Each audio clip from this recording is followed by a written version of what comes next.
Bienvenidos a este podcast sobre el método Harvard, libros. Sí, de acuerdo. Comenzamos con la primera pregunta, que es ¿cómo sirve separar a las personas del problema?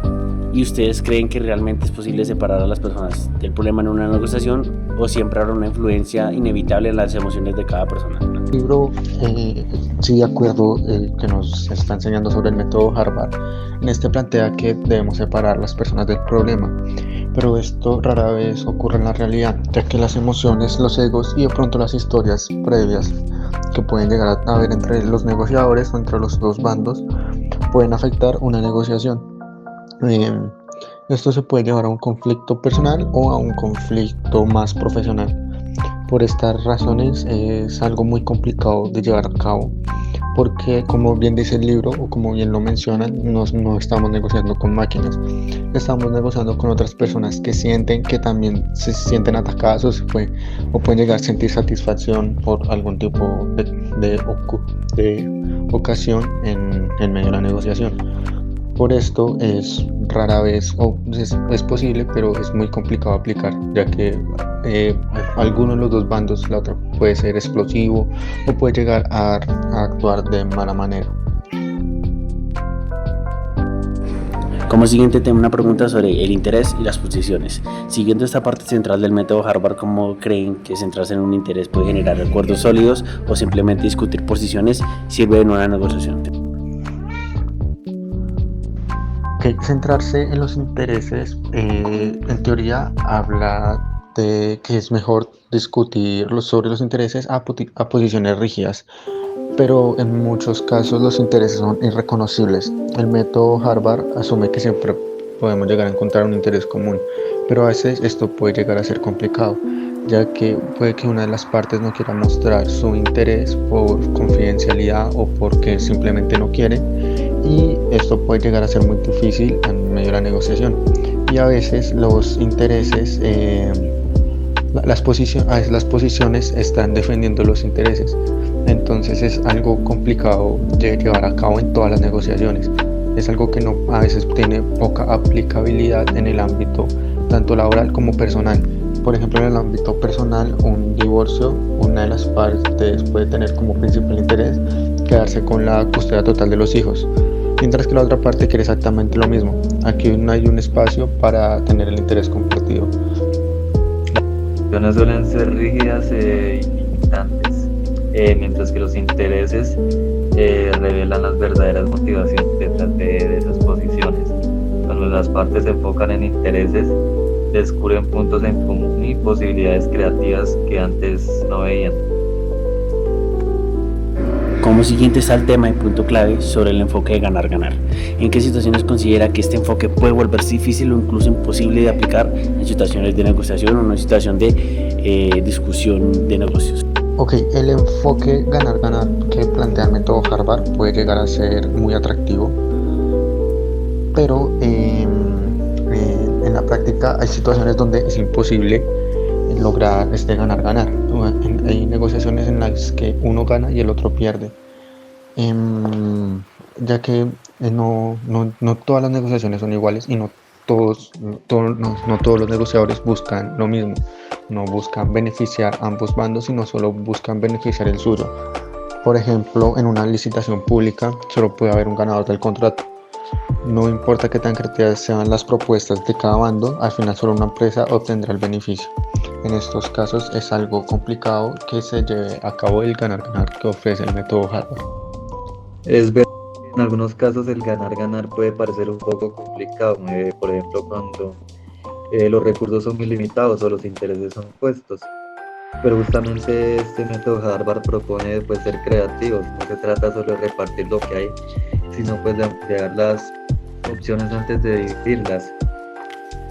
Muchas veces creemos que si solo existe el yo gano, tú pierdes, pero si exploramos intereses ocultos, siempre hay margen de encontrar soluciones. El uso de Batman en la vida diaria, que puede ser tan útil, ya que puede verse como algo técnico, pero cómo ustedes aplicarían en la vida cotidiana, ya sea en el trabajo o incluso en situaciones personales, cómo aplicarían el Batman en su vida.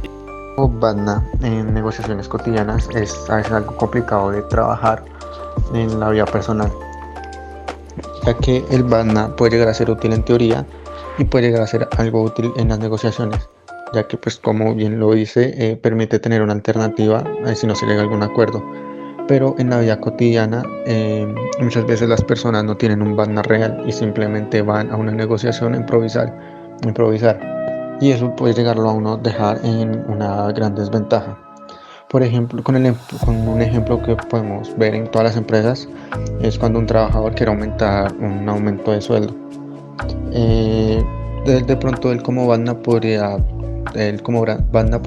buscar otro empleo, pero eso es algo complicado ya que en un contexto de desempleo alto él no puede perder su empleo. Esta alternativa no llegaría a ser realista, así que el trabajador no tiene más que en este tipo de un banda mal estructurado puede llegar a llevarnos a tomar malas decisiones. Él no puede perder su empleo. Esta alternativa no llegaría a ser realista, así que el trabajador no tiene más que la opción de aceptar lo que le ofrezca. En este tipo de casos el BADNA no es aplicable y a veces El riesgo de no tener un BADNA puede hacer que en futuro sea un riesgo bastante grave, ya que no tener un BADNA claro previamente puede generar una confusión a futuro o un mal planteamiento en la forma de negociar. ¿Ustedes qué harían? Negociar sin conocer tu BADNA puede ser peligroso, ya que puedes aceptar un mal acuerdo, perder poder o quedar atrapado en posiciones rígidas.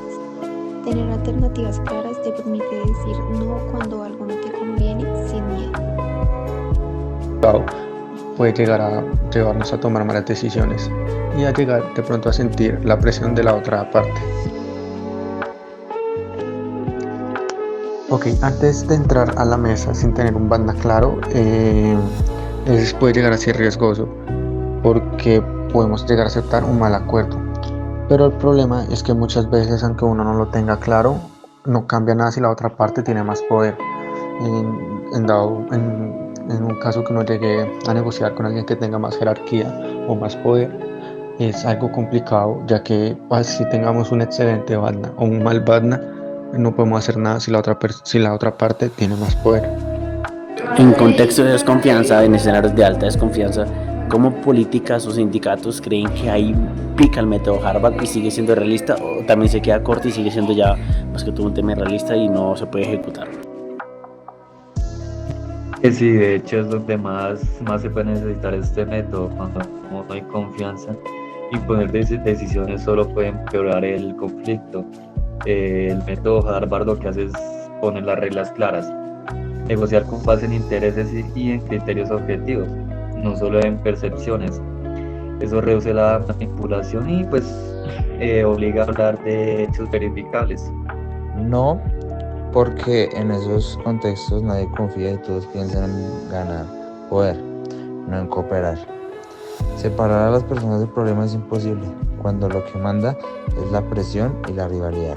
En criterios objetivos versus subjetivos, el método siguiente, al basarse en criterios objetivos, ¿ustedes creen que cuando las partes valoran cosas objetivas como la confianza, el prestigio, las emociones, puede conciliar o perjudicar en una negociación al tener una base objetiva más que subjetiva? Yo opino que no, porque el objetivo nunca refleja todo lo que está en juego. Muchas veces lo que pesa son los factores emocionales y subjetivos, y si se ignoran, el acuerdo termina siendo injusto o incluso incompleto. Y es justo porque los criterios objetivos no eliminan lo subjetivo, sino que lo equilibran. Las emociones, el prestigio, la confianza sí cuentan, pero solo si negociamos en base a eso. Cualquiera puede manipular la situación. Con criterios objetivos tenemos un marco claro y pues al mismo tiempo se puede traducir en aspectos subjetivos en compromisos concretos. Por ejemplo, el reconocimiento público o acciones que generen confianza. En la aplicación de culturas distintas, el método Harvard se origina como un contexto particular, pero esto puede funcionar como igual o en culturas más competitivas o jerárquicas, o necesita más adaptaciones en el proceso.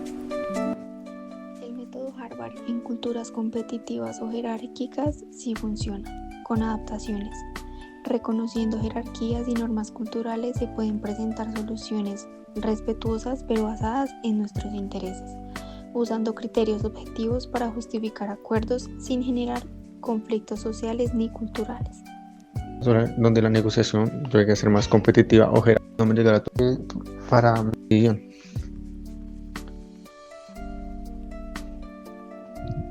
Ok, para mí, para nuestro grupo, el método Harvard no puede llegar a funcionar en culturas donde la negociación llegue a ser más competitiva o jerárquica, porque el método Harvard fue diseñado en un contexto cultural muy específico como lo es en Estados Unidos, donde la sociedad tiene valores democráticos, igualdad formal y cierta horizontalidad en las relaciones.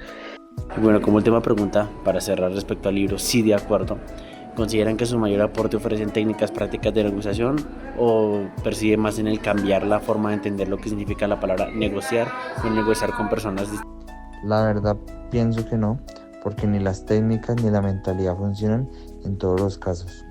En realidad, muchas negociaciones no siguen esos pasos y el método se queda corto frente a situaciones de poder desigual. La mayor fortaleza del libro es que cambia la mentalidad sobre la negociación. Nos enseña a ver los conflictos no como batallas, sino como oportunidades de crear valor para todos. Y al mismo tiempo proporciona técnicas prácticas que nos ayudan a aplicar este enfoque en nuestra vida cotidiana. Bueno, ya terminando este podcast, gracias por escuchar, gracias por sus opiniones. Como conclusión dejo que es muy importante que saber qué se hace por parte del método Harvard y qué no se hace por parte del método de sí de acuerdo. Así que pues muchos se van en el modo objetivo y modo subjetivo. Para mí son dos cosas que se complementan muy bien, ya que hay que tener mucho en cuenta la emoción del que negocia como la emoción de nosotros, ya que pues por emociones que se encuentren y se choquen o por una emoción no mal implementada, pues podemos interrumpir una negociación o prácticamente arruinarla.